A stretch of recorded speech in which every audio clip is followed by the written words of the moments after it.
Welcome back to another interesting tutorial about Windows PC tips and tricks. And in today's video, I will show you on how to change your mouse pointer in Windows 11 or Windows 10 PC. Let me show you how.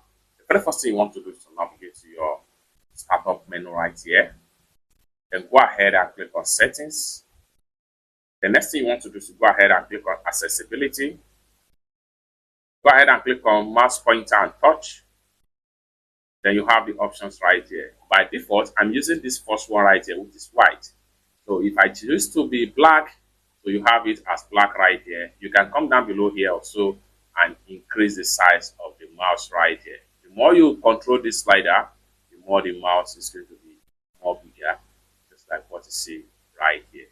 Then we have a bigger mouse right here.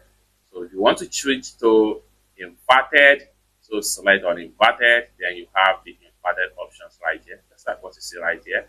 You want to return back to the normal, click on here and you return back to normal. And this is the black options. You can control the size right here. If you find out that the size is much bigger, much more bigger, the more you adjust, the more the mouse pointer size is going to be adjusted. It's that simple. For more tutorial tips and tricks on how best to use your Windows PC or customize your Windows PC, consider to subscribe. Thank you so much for watching, and I hope to see you in my next video.